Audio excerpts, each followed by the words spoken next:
श्रीपादराजं शरणं प्रपद्ये।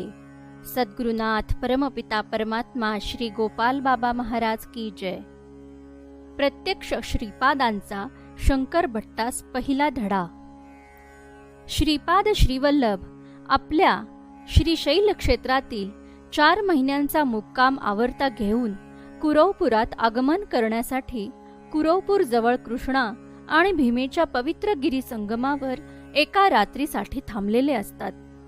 उद्या दुसऱ्या दिवशी पिठापुरातील सेवक रविदास आणि कन्याकुमारीहून निघालेला शिष्य शंकर भट्ट देखील कुरवपुरात येऊन पोहोचणार असतात।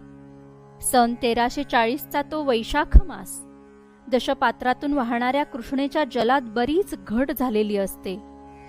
इकडे मंत्रालयाकडून कुरुगुड्डीला जाणाऱ्या पायवाटेवर 2 वाटसरू मागे पुढे चाललेले असतात। त्यातील पहिला रविदास आणि बराच मागे शंकर भट्ट। रविदासास एका औदुंबर वृक्षाखाली अतिशय भेदरलेल्या अवस्थेत पण दत्तांचं नामस्मरण करणारी सुशीला बसलेली दिसते। रविदास तिला पाहून चालता चालता थांबतो। त्याच्या लक्षात येते की या स्त्रीला मदतीची गरज आहे। तो तिला म्हणतो की माते, तुझ्या दत्ताचं नाव घेतेस तो दत्त कुरवपूर क्षेत्रात श्रीपाद श्रीवल्लभ रूपात अवतरला आहे। तू माझ्याबरोबर त्यांच्या दर्शनाला चलावे।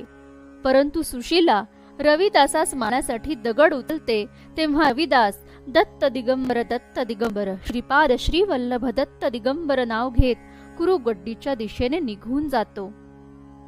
काही वेळाने म्लेंच्या अनुकरण करणारे 2 ब्राह्मण बंधू तिला एकटीला पाहून लुटायला येतात। तोपर्यंत वाटचाल करणारा शंकर भट्ट तेथे पोहोचतो। त्यावेळी ती सुशीला शंकर भट्टास सहाय्य मागते आणि अतिशय कमकुवत शंकर भट्टांमध्ये न जाणे कुठून सामर्थ्य येते आणि तो तिचे रक्षण तर करतोच पण त्या 2 भावांचे मनपरिवर्तन देखील करतो आणि ते चौघे कुरुगड्डीच्या दिशेने वाटचाल करू लागतात। वाटेत श्रीपाद श्रीवल्लभ भक्त नामानंदाचा आश्रम लागतो।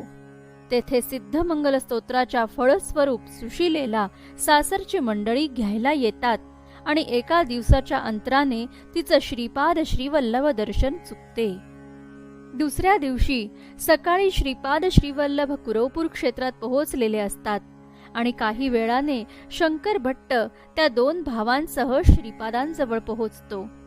यावेळी शंकर भट्ट श्रीपादांचे वर्णन अनंत कोटी ब्रह्मांड नायक आदी मध्यांतरहित चतुर्दश भुवनांचे सार्वभौम लीलावतार असे करतो।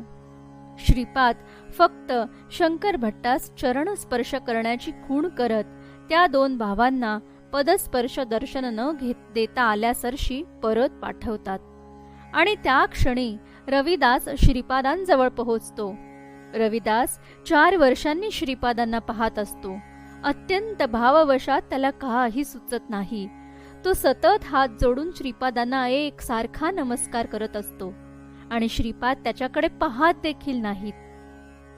श्रीपादांजवळ बसलेल्या शंकर भट्टाच्या डोक्यात या अनाहुताबद्दल श्रीपादांचे त्याच्याकडे असलेलं दुर्लक्ष पाहून सुप्त अहंकाराची भावना येणं साहजिक आहे।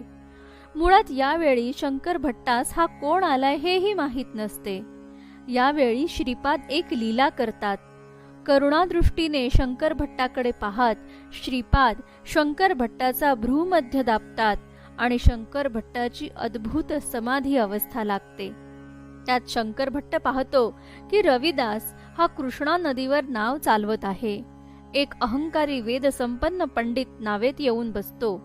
तो इतरांना नावेत बसू देत नाही आणि एकट्याने जायचं तर तेवढे पैसे खर्च करण्याची त्याची मानसिकता नाही।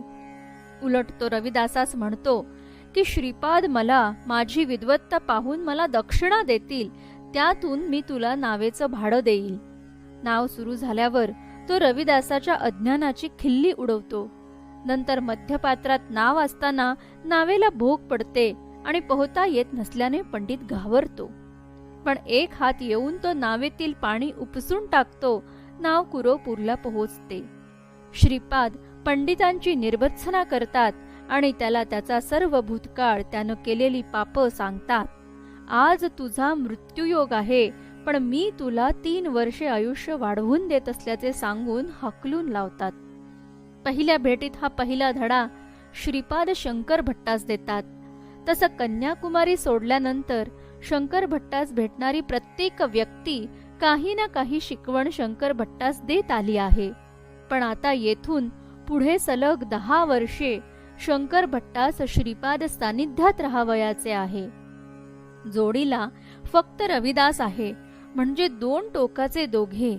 त्यामुळे रविदास देखील मला तितकाच प्रिय आहे हे श्रीपाद श्रीवल्लभ शंकर भट्टास दाखवून देत आहे.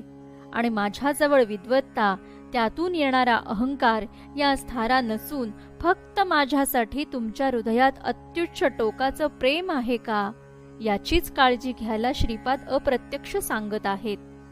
एकूणच शंकर भट्ट हे निमित्त आहे. श्रीपादांचे मार्गदर्शन हे भविष्यातील त्यांच्या सर्व भक्तांसाठी आहे. कोणत्या दत्तक्षेत्रात कोण किती मोठ्या मोठ्या पूजा अभिषेक करत आहेत याला महत्त्व नाही, पण सभा मंडपाच्या बाहेर दूरवर दिनवण्या अवस्थेत बसलेला श्रीपादांचा प्रिय असू शकतो. हिराचंद गोपालचंद कोठारे. दिगंबरा दिगंबरा श्रीपाद वल्लभ दिगंबरा.